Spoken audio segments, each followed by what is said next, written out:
আসসালামু আলাইকুম। প্রিয় দর্শক, অন্য মঞ্চের আলাপচারিতায় আপনাদের সকলকে আমন্ত্রণ জানাচ্ছি।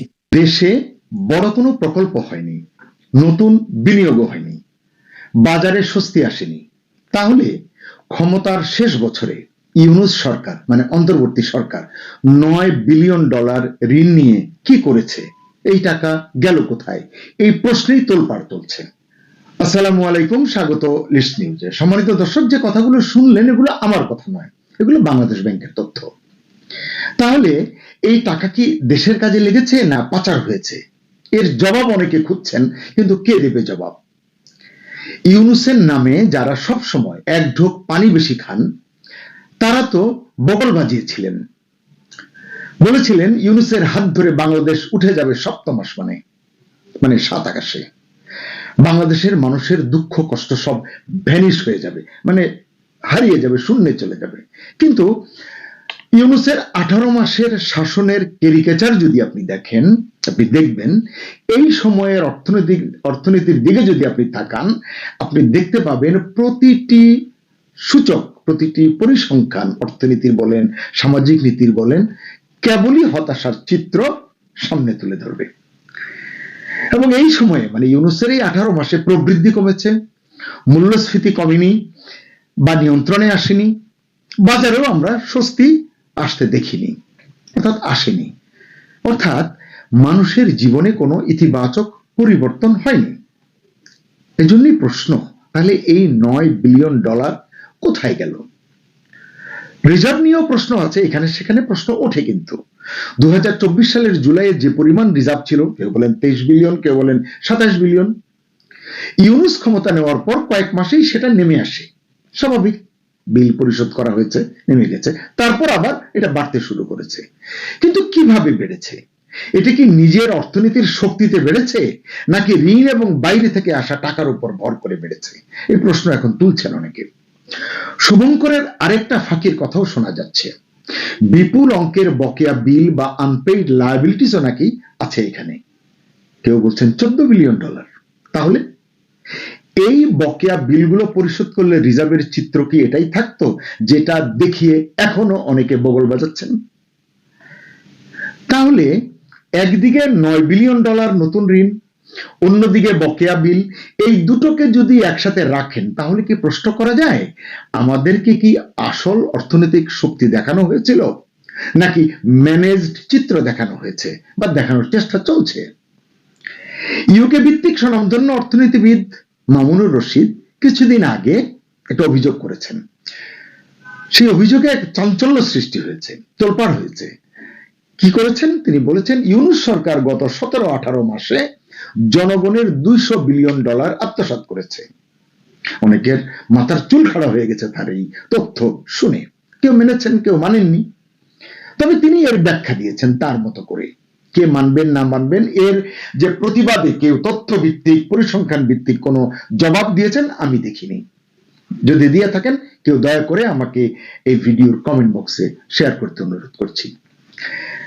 মামুন রশিদ বলেছেন যে এই অঙ্কের মধ্যে যে ফিগারটা তিনি বলেছেন, প্রকল্পের বর্ধিত ব্যয়, অপ্রকাশিত ঋণ এবং জাতীয় সম্পদের সরাসরি লুটপাট অন্তর্ভুক্ত রয়েছে বলে অভিযোগ করেছেন, এবং এই অর্থের একটি বড় অংশ ইতিমধ্যে দেশ থেকে পাচার করা হয়েছে বলে মামুন রশিদ সরাসরি অভিযোগ তুলেছেন। এদিকে আমরা দেখেছি যে ইউনূস সরকার আসলে ক্ষমতায় থাকাকালে আগ্রাসী ঋণ গ্রহণ করেছে।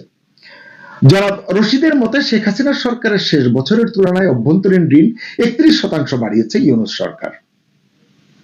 মামুন রশিদ বলেন, হাসিনার সময় বড় অবকাঠামো বিনিয়োগ সত্ত্বেও কি কি হয়েছে আপনারা জানেন, বলে ভিডিওর কলেবর বাড়াতে চাই না। ওই অবকাঠামো বিনিয়োগ সত্ত্বেও ঋণের মাত্রা স্থিতিশীল ছিল। কিন্তু ইউনূস সরকার স্বচ্ছতা ছাড়াই স্থানীয় ব্যাংক এবং অন্যান্য উৎস থেকে বিপুল পরিমাণ ঋণ নিয়েছে। তিনি কোনো একটা রাস্তায় একটা ইট গেঁথেছেন এমন প্রমাণ পাওয়া যায়নি। ঢাকা সিলেট মহাসড়কের কথা আপনারা চিন্তা করুন, বৃষ্টি হচ্ছে এখন, সেখানে ধান রোপণ করলে সহজেই বাম্পার ফলন হতে পারে। এরকম অনেক জায়গায় কোথাও তিনি এই সব জায়গায় মনোযোগ দেননি, নজর দেননি, হাত দেননি। মামুন রশিদ বলেন, ইউনূস সরকার জুলাই থেকে ডিসেম্বর 2025 মানে এই 6-7 মাসে এই সময়ে অভ্যন্তরীণ ঋণের পরিসংখ্যান গোপন রেখেছে। এবং এটা কিভাবে রেখেছে? বাংলাদেশ ব্যাংকই নাকি এই পরিসংখ্যান প্রকাশ করা তখন বন্ধ রেখেছে। কার নির্দেশে রেখেছে সহজেই অনুমান করা যায়। ফলে জনসাধারণ প্রকৃত ঋণের পরিমাণ তখন জানতে পারেননি। এই ইচ্ছাকৃত গোপনীয়তার কোনো ব্যাখ্যা মোহাম্মদ ইউনূস দেননি, তার গভর্নর হাসান মনসুর দেননি, বা তার অর্থ উপদেষ্টা সালেউদ্দিন আহমেদও দেননি। কথিত আত্মসাতের কিছু উদাহরণ, নির্দিষ্ট কিছু উদাহরণ দিয়েছেন মামুন রশিদ। আমি প্রসঙ্গক্রমে এটি এখানে বলছি, এটি পুরোটাই তার দেয়া তথ্য। তিনি কি বলেছেন? শুধু রূপপুর পারমাণবিক বিদ্যুৎ কেন্দ্রেই অতিরিক্ত চুক্তি এবং উপকরণের অপচয়ের মাধ্যমে 70,000 থেকে 80,000 কোটি টাকা, অর্থাৎ প্রায় 6 থেকে 7 বিলিয়ন ডলার অতিরিক্ত খরচ হয়েছে। রূপপুরে 24,000 থেকে 25,000 কোটি টাকার অতিরিক্ত খরচ, তার সাথে বিমানবন্দরে থার্ড টার্মিনাল সহ 18,000 থেকে 19,000 কোটি টাকার কাঁচামাল নষ্ট হওয়া, যেটি অগ্নিকাণ্ডে হয়েছে, এবং বিনিময় হারের কারসাজির মাধ্যমে আরো 26,000 থেকে 27,000 কোটি টাকা এই যে এখানে অপচয় হয়েছে, লন্ডভন্ড হয়েছে। একই ধরনের অতিরিক্ত ব্যয় মেট্রো রেল প্রকল্পে 16,000 থেকে 17,000 কোটি টাকা অতিরিক্ত, যে সংখ্যাটি তিনি দিয়েছেন, এবং অন্যান্য অবকাঠামো প্রকল্পেও ঘটেছে, যা মোট ওই যে 200 বিলিয়ন ডলার বলেছেন যেটা আত্মসাৎ হয়েছে, পাচার হয়েছে, তিনি বলছেন এই ফিগারগুলো ওই 200 বিলিয়ন ডলারের অঙ্কে অবদান রেখেছে।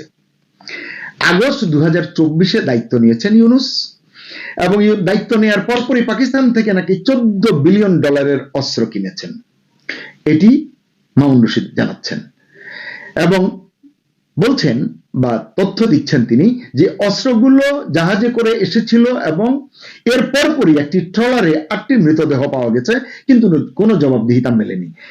এটি তিনি বলেছেন প্রাসঙ্গিকভাবেই এনেছেন, আমি আর এর বাইরে আরো যে তথ্য আছে সেটি আর বলতে চাচ্ছি না। এছাড়া আরো অন্যান্য আত্মসাতের অনেক ঘটনা তিনি বলেছেন, কলেবর বড় হচ্ছে, আমি সংক্ষেপ করে নিয়ে আসছি। তিনি বলেছেন যে স্পেকট্রাম বরাদ্দে 666 কোটি টাকার ক্ষতি সহ আরো বেশ কিছু ক্ষতির পরিসংখ্যান তিনি তুলে ধরেছেন। মিশর রশিদ বলেছেন শেখ হাসিনার অধীনে বাংলাদেশ 6 বছর ধরেই টেকসই 7% জিডিপি প্রবৃদ্ধি উপভোগ করেছে, যেটা তার ক্ষমতাচ্যুতির পর 450 বিলিয়ন ডলারে পৌঁছেছে। মিস্টার রশিদ এই বছরের এখনকার প্রবৃদ্ধির পূর্বাভাস দিয়েছেন 2.5 থেকে 2.8%, যেটা ঐতিহাসিক সর্বনিম্ন হতে পারে। কি হবে চূড়ান্তটা সেটি পরে জানা যাবে।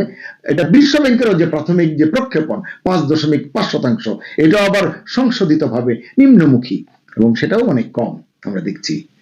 মামুন বলেন, আমরা কেবল সম্ভাব্য জিডিপিতে 15 থেকে 17 বিলিয়ন ডলার হারিয়েছি বিভিন্ন কারণে, উৎপাদন বন্ধ হয়ে যাওয়ায়, ভারত, ভিয়েতনাম এবং শ্রীলঙ্কায় পোশাকের অর্ডার হারিয়েছি, এবং তৈরি পোশাকে মার্কিন সুবিধা হ্রাস, জিডিপি 17% বলছেন, এইসব কারণে এই ঘটনাগুলো ঘটেছে। অন্য এক প্রতিবেদনেও বলা হয়েছে ক্ষমতায় থাকার শেষ বছরে ইউনূস সরকার বৈদেশিক উৎস থেকে যে 9 বিলিয়ন ডলারের বেশি ঋণ নিয়েছে, এটা দেশের বৈদেশিক ঋণের বোঝা উল্লেখযোগ্যভাবে বাড়িয়ে দিয়েছে। বাংলাদেশ ব্যাংকের তথ্য অনুযায়ী 2025 সালের শেষে দেশের মোট বৈদেশিক ঋণের পরিমাণ দাঁড়িয়েছে প্রায় 113.51 বিলিয়ন ডলার, যা প্রায় 14 লক্ষ কোটি টাকার সমতুল্য। এর মধ্যে প্রায় 93 বিলিয়ন ডলার সরকারি খাতের এবং 20 বিলিয়ন ডলারের কিছু বেশি বেসরকারি খাতের ঋণ। তথ্য অনুযায়ী মোট বৈদেশিক ঋণের প্রায় 27% দীর্ঘমেয়াদী। সরকারি খাতের ঋণের মধ্যে প্রায় 45 বিলিয়ন ডলার বহুপাক্ষিক উৎস থেকে, 32 বিলিয়ন ডলার দ্বিপাক্ষিক অংশীদারদের কাছ থেকে, এবং প্রায় 6 বিলিয়ন ডলার আন্তর্জাতিক মুদ্রা তহবিল থেকে আসে। আমরা জানি বিভিন্ন উন্নয়ন প্রকল্প বাস্তবায়ন করার জন্য দেশীয় এবং বিদেশিদের কাছ থেকে ঋণ নিয়েছিল শেখ হাসিনার সরকারও। সেই ঋণ নিয়ে সমালোচনা কম হয়নি রাজনৈতিক মহলে, অর্থনৈতিক মহলে এখনো সেই সমালোচনা আছে। ইউনূসের আগমনে সবাই আশায় বুক বেঁধেছিলেন, ইউনূসের জাদুর ছোঁয়ায় পাল্টে যাবে সবকিছু, ঋণ প্রবাহ থেকে আরম্ভ করে সকল কিছু। কিন্তু কেন্দ্রীয় ব্যাংকের তথ্য বলছে পুরোপুরি উল্টো কথা। রাজস্ব বোর্ডের চেয়ারম্যান বাংলাদেশের কর জিডিপি অনুপাত নিয়ে উদ্বেগ প্রকাশ করেছেন। তিনি বলেছেন, কয়েক বছর আগেও আমাদের কর জিডিপি অনুপাত ছিল 10% কিছু বেশি, এখন তা 6 থেকে 7% ঘরে ঘোরাফেরা করছে। অত্যন্ত হতাশার একটি তথ্য। অর্থনীতিবিদদের কেউ কেউ আশঙ্কা করছেন এই অবস্থা সরকারি কর্মকর্তা কর্মচারীদের বেতন দেওয়ার জন্য অপর্যাপ্ত। এরকম অনেক পরিসংখ্যান আছে, আমি কলেবর বাড়াতে চাই না। আরেকটি পরিসংখ্যান বলি, সেই পরিসংখ্যান বলছে 2024-2025 অর্থ বর্ষে সরকারের দেশি এবং বিদেশি উৎস থেকে 3,28,249 কোটি টাকা ঋণ নেওয়ায় ঋণের কিস্তিতে চাপ বাড়ছে, সুদের চাপও বাড়ছে। অর্থনীতিবিদরা বলছেন ঋণ নেওয়ার সময় সুদের চিন্তা করা হয়নি, ইউনূস সরকার চিন্তা করেনি, তিনি নাকি অর্থনীতিবিদ। তাই বাড়ছে বিদেশি ঋণের কিস্তি। অনেকে আমার কথা শুনে হয়তো ক্ষুব্ধ হবেন, আমি একজন সাধারণ মানুষ, আমি তার মতো এরকম আন্তর্জাতিক একজন সেলিব্রিটিকে নিয়ে এইভাবে কেন কথা বলছি? ভাই, আপনারা পরিসংখ্যানগুলো নিয়ে কথা বলুন, বিশ্লেষণ করুন, তাকে ডিফেন্ড করুন, কোনো সমস্যা নেই। অন্যদিকে অভ্যন্তরীণ ঋণও বাড়ছে। বিশেষজ্ঞরা বলছেন যদি এভাবে ঋণ বাড়তে থাকে তাহলে ঋণে ডুবে যেতে পারে বাংলাদেশ। কিন্তু প্রশ্ন তো বারবার একটি মনে যাচ্ছে যে এত টাকা কোথায় গেল, কি কি খাতে খরচ হলো? যে বললাম, মানে ধান রোপণ করা যাবে মহাসড়কে, এরকম পরিস্থিতি হয়েছে, কোনো বড় অবকাঠামো হয়নি, কোনো মেগা প্রজেক্টে হাত দেওয়া হয়নি। হ্যাঁ, মন্ত্রীদের জন্য অ্যাপার্টমেন্ট করবার একটি প্রকল্প তিনি নিয়েছিলেন, প্রাসঙ্গিক নয় বলে আমি সেটি নিয়ে এখানে আলোচনা টানছি না। তাই প্রশ্ন করছি, আসলে এত ঋণ নেওয়া হলো, কি কি খাতে সেগুলো খরচ হলো, এর জবাবটা আসলে কে দেবে? আমরা কি দেখলাম? ইউনূস তো নিজেই নিজের ভিভিআইপি সুবিধা নিশ্চিত করে কমপক্ষে আরো 1 বছর বাংলাদেশের গরিব মানুষের ট্যাক্সের টাকায় আরামায়েশ করে ঘুরে বেড়াবেন। দর্শক, আজকে আর প্রশ্ন করতে চাই না, মন চাচ্ছে না। আপনারা আপনাদের মতো আপনাদের মতামত জানাতে পারেন এই বিষয়ে, পক্ষে বিপক্ষে আপনাদের যা আছে আপনাদের প্রাপ্ত তথ্যের ভিত্তিতে কথা বললে আমাদের জন্য পরে কাজ করতে সুবিধা হবে। সবাই ভালো থাকুন। প্রত্যর্পণ চুক্তির বিষয়ে অভিজ্ঞ এই ল ফার্মটি সুস্পষ্টভাবে বলছে যে এই যে বাংলাদেশ সরকার এই রায়ের ভিত্তিতে যদি প্রত্যর্পণ চুক্তির ভিত্তিতে শেখ হাসিনার প্রত্যর্পণ চায়, শেখ হাসিনার এক্সট্রাডিশন চায়, সেটা অবৈধ হবে এবং বাংলাদেশ সরকার ন্যায্য বিচার ছাড়া তার উদ্দেশ্যে শেখ হাসিনাকে ফেরত চাইছে বলে গণ্য করা যাবে। 2025 সালে অন্তর্বর্তীকালীন ইউনূস সরকার শেখ হাসিনার বিরুদ্ধে আন্তর্জাতিক অপরাধ ট্রাইব্যুনালে বিচার শুরু করার পর থেকে কখনো আওয়ামী লীগ বা শেখ হাসিনার তরফে শেখ হাসিনার পক্ষে কোনো আইনজীবী নিয়োগের চেষ্টা করা হয়নি। শেখ হাসিনার তরফে বরাবরই বলা হয়েছে যে এই বিচার প্রক্রিয়াকে তারা একটা শ্যাম ট্রায়াল, ভুয়া অবৈধ বিচার বলে মনে করেন এবং এই বিচার প্রক্রিয়াকে কোনোভাবেই স্বীকৃত বিচার প্রক্রিয়া বলে মনে করে না আওয়ামী লীগ বা শেখ হাসিনা।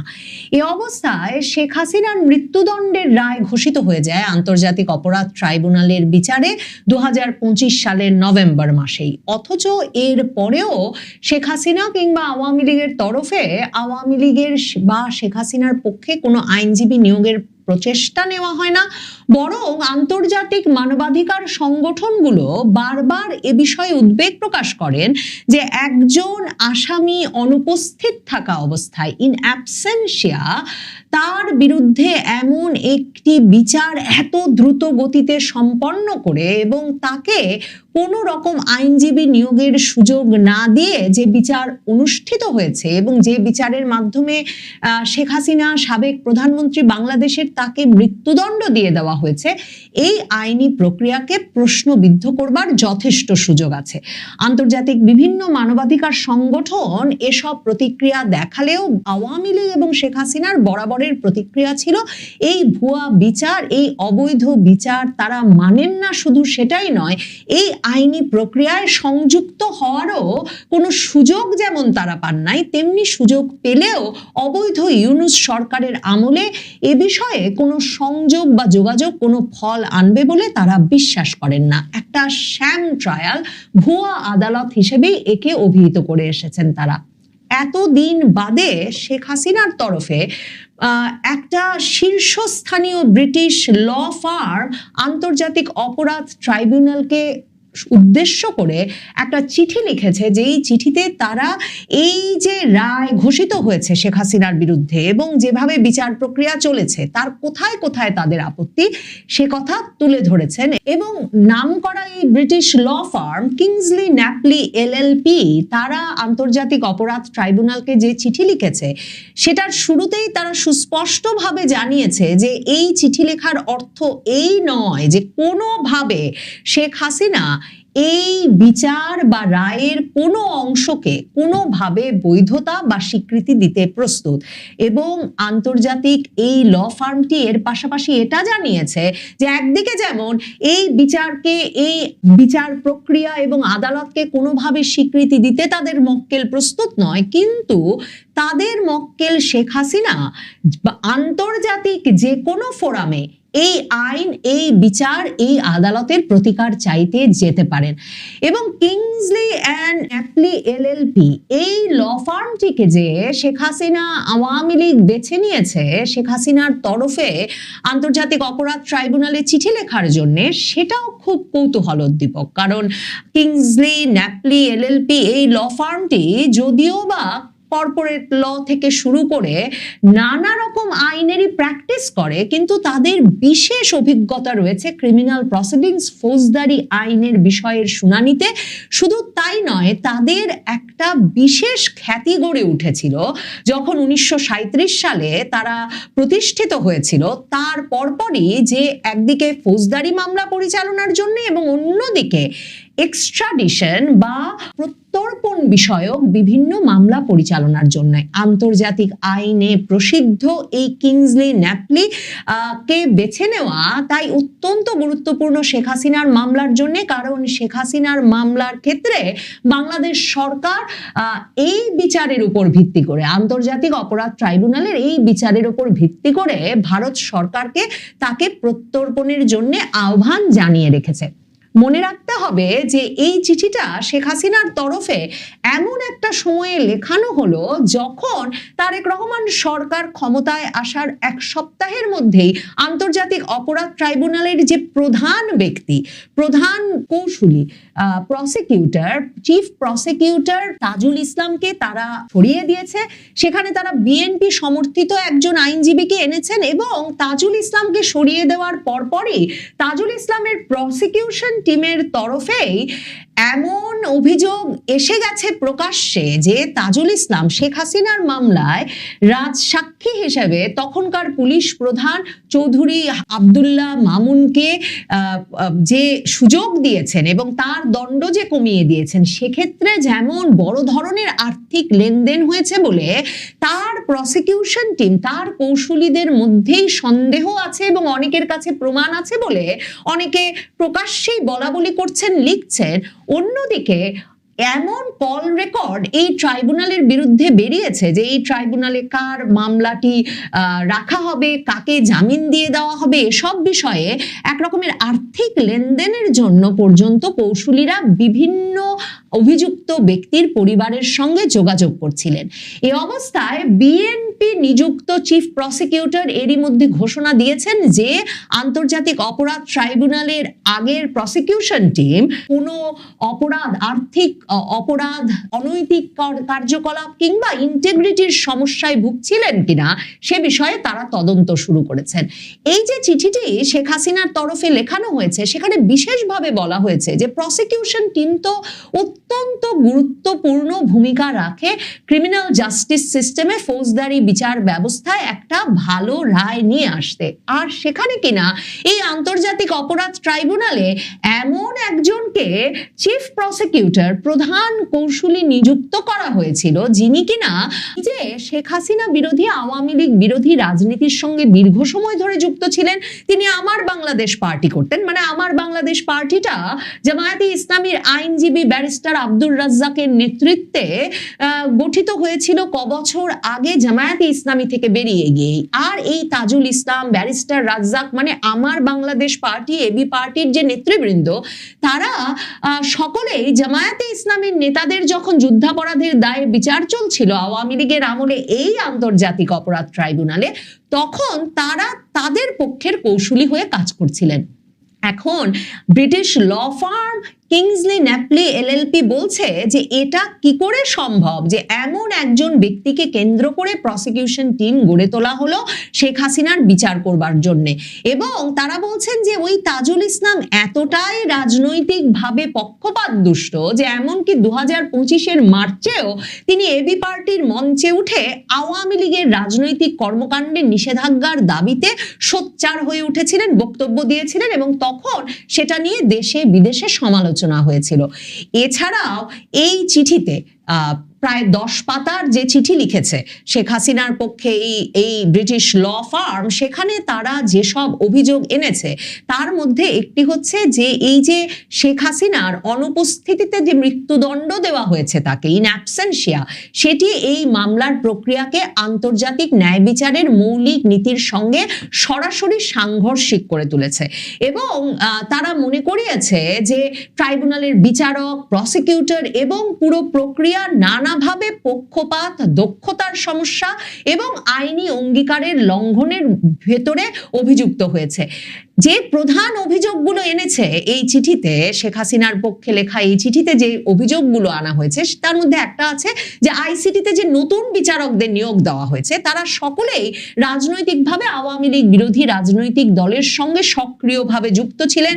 অনেক বিচারকেরই পূর্ব কোনো অভিজ্ঞতা ছিল না, আন্তর্জাতিক অপরাধ কিংবা জটিল মামলার বিচার করার কোনো যোগ্যতা তাদের ছিল না, কিংবা অত্যন্ত স্বল্প যোগ্যতা নিয়ে এমন একটা হাই প্রোফাইল আদালতে বিচার করতে এসেছিলেন তারা। এছাড়াও মামলা শুরুর আগে চলাকালীন সময়ে একাধিক বিচারকের বিভিন্ন পক্ষপাত দুষ্ট মন্তব্য, যেগুলো তাদের ভেতরকার এক ধরনের পূর্ব ধারণা এবং পক্ষপাতিত্বের ইঙ্গিত দেয় বলে এই চিঠিতে লেখা হয়েছে। বলা হয়েছে যে এই পরিস্থিতি তো সরাসরি শেখ হাসিনার স্বাধীন ও ন্যায়সঙ্গত বিচার পাওয়ার অধিকার হরণই করে ফেলেছে। এর বাইরে তাজুল ইসলামের বিষয়ে বিস্তারিত লেখা হয়েছে, তার পক্ষপাতিত্বের বিষয়ে। এছাড়া এই চিঠিতে বলা হয়েছে যে শেখ হাসিনাকে মামলার অভিযোগ বা প্রমাণের তথ্য যথাযথভাবে জানানো হয়নি। এখন এই ট্রাইব্যুনাল গঠনের প্রায় 18 মাস পেরিয়ে যাওয়ার পর কিন্তু ব্যাপকভাবে এই অভিযোগ বিস্তারিতভাবে বিভিন্ন সূত্রে বেরিয়ে আসছে, বিভিন্ন আইনজীবীদের সূত্রে, পর্যবেক্ষকদের সূত্রে বেরিয়ে আসছে যে শুধু শেখ হাসিনা নয়, এই ট্রাইব্যুনালে অভিযুক্ত এবং এই ট্রাইব্যুনালের মামলায় কারাদণ্ডপ্রাপ্ত বেশিরভাগ ব্যক্তিদেরই এখন পর্যন্ত বিস্তারিতভাবে কোনো অভিযোগ জানানো হয়নি, তাদের বিরুদ্ধে তদন্তে কোনো সুনির্দিষ্ট অভিযোগও পাওয়া যায়নি।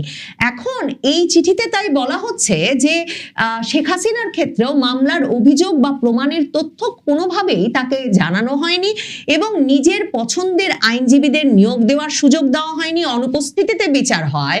মৃত্যুদণ্ডের মামলায় প্রয়োজনীয় আন্তর্জাতিক নিরাপত্তা ও যে সুরক্ষার ব্যবস্থাগুলো তার পাওয়ার কথা, ডিফেন্সের যে রাইট তার আছে, সেগুলো অবহেলা করা হয়েছে। এছাড়াও ওই প্রক্রিয়াগত যে সমস্যা, মানে একেবারে আইসিটি এই মামলার বিচার করতে পারে কিনা, মানে আন্তর্জাতিক অপরাধ ট্রাইব্যুনাল যেটির বিচার করার কথা 1971 সালের যুদ্ধাপরাধের, সেই আদালতে আসলে 2024 সালের জুলাই আগস্টের সরকার বিরোধী আন্দোলনে সরকারের যে আইন শৃঙ্খলা রক্ষাকারী বাহিনীর অতিরিক্ত বল প্রয়োগ কিংবা ওই সব ঘটনার বিচার হতে পারে কিনা, সে প্রশ্নটাও কিন্তু এই চিঠিতে তোলা হয়েছে। বলা হয়েছে যে 2024-এর রাজনৈতিক আন্দোলনের কারণে ট্রাইব্যুনালের ক্ষমতা সম্প্রসারণ করে নিয়ে যে এই বিচার করা হলো, সেটাও কোনোভাবেই আন্তর্জাতিক আইন বা বাংলাদেশের সংবিধানের সঙ্গে সামঞ্জস্যপূর্ণ নয়। এখন কিংসলি এবং ন্যাপলি শেখ হাসিনার পক্ষে এই চিঠি লিখে আসলে আন্তর্জাতিক অপরাধ ট্রাইব্যুনালকে কি করতে বলছে? তারা সরাসরি আন্তর্জাতিক অপরাধ ট্রাইব্যুনালকে বলেছে যে এই যে অবৈধ এবং পক্ষপাত দুষ্ট রায় দেওয়া হয়েছে সেটা এখনই ভয়েড ঘোষণা করা হোক, সেটা বাতিল করা হোক, এবং তারা বলেছে যে কোনো পদক্ষেপ যাতে নেওয়া না হয় শেখ হাসিনার মৃত্যুদণ্ডের রায় বাস্তবায়ন করার জন্য, কারণ সেই পদক্ষেপ নিতে গেলেই এটাকে সামারি এক্সিকিউশন বা ন্যায্য বিচার ছাড়া হত্যা হিসেবে বিবেচিত হবে। তার মানে এক্সট্রাডিশন মামলা করতে অভিজ্ঞ, প্রত্যর্পণ চুক্তির বিষয়ে অভিজ্ঞ এই ল ফার্মটি সুস্পষ্টভাবে বলছে যে এই যে বাংলাদেশ সরকার এই রায়ের ভিত্তিতে যদি প্রত্যর্পণ চুক্তির ভিত্তিতে শেখ হাসিনার প্রত্যর্পণ চায়, শেখ হাসিনার এক্সট্রাডিশন চায়, সেটা অবৈধ হবে এবং বাংলাদেশ সরকার ন্যায্য বিচার ছাড়া তার উদ্দেশ্যে শেখ হাসিনাকে ফেরত চাইছে বলে গণ্য করা যাবে। এর পাশাপাশি বলা হয়েছে যে ভবিষ্যতে কোনো আইনি প্রক্রিয়া শেখ হাসিনার বিরুদ্ধে প্রয়োগ করার আগে যেন তাকে সঠিক নোটিশ ও সুযোগ দিয়ে তার আত্মপক্ষ সমর্থন করার সুযোগ দেওয়া হয় এবং স্বাধীন নিরপেক্ষ ট্রাইব্যুনাল দিয়ে শেখ হাসিনার বিরুদ্ধে যে কোনো অভিযোগের পুনঃ বিচার করা হয়। এই পদক্ষেপগুলো তারা আন্তর্জাতিক অপরাধ ট্রাইব্যুনালের কাছে আশা করেন, কারণ আইসিটির আদালত পুনর্গঠিত হয়েছিল রাজনৈতিক যুক্তি দ্বারা, প্রসিকিউটর পক্ষপাত দুষ্ট ছিলেন এবং আইনগত অধিকার, ন্যায্য বিচার ও অংশগ্রহণের সুযোগ নিয়ে সংবিধান ও আন্তর্জাতিক আইনের লঙ্ঘন ঘটেছিল ওই আইসিটির বিচার প্রক্রিয়ার মাধ্যমে। এখন আন্তর্জাতিক অপরাধ ট্রাইব্যুনাল এর প্রতিক্রিয়ায় কি জবাব দেয়? কিংসলি ন্যাপলি শেখ হাসিনার পক্ষে সুস্পষ্টভাবে বলেছে তারা প্রত্যাশা করে 14 দিনের মধ্যে আন্তর্জাতিক অপরাধ ট্রাইব্যুনাল এই অভিযোগগুলোর সুস্পষ্ট জবাব দেবে। এখন আদালত জবাব না দিলে কি হবে বলা মুশকিল। যেহেতু কিংসলি ন্যাপলি বলেছে আন্তর্জাতিক বিভিন্ন সংস্থা, human rights watch, amnesty international, freedom house সহ বিভিন্ন সংস্থা এরই মধ্যে এই মামলার প্রক্রিয়াকে অনৈতিক, পক্ষপাত দুষ্ট এবং আন্তর্জাতিক ন্যায় বিচারের মানদণ্ডের বিপরীত বলেছে, এবং যখন বাংলাদেশের বিএনপি সরকারকে তাজুল ইসলামের আদালতের ঘুষ লেনদেন এবং অনৈতিক প্রক্রিয়ায় অংশগ্রহণের তদন্ত করে দেখতে হচ্ছে, তখন এসব অভিযোগকে যথাযথ গুরুত্ব না দেওয়া একদিকে আইনের শাসনের প্রতিশ্রুতি দিয়ে আসা প্রধানমন্ত্রী তারেক রহমানের সরকারকে যেমন বিব্রত করবে, তেমনি আন্তর্জাতিক অপরাধ ট্রাইব্যুনালের বিরুদ্ধে যেসব অভিযোগ বা একে যে শ্যাম ট্রায়াল হিসেবে অভিহিত করা আওয়ামী লীগের বা শেখ হাসিনার, সেদিকেও যুক্তি আরো জোরদার করবে, সেটা নিশ্চিত।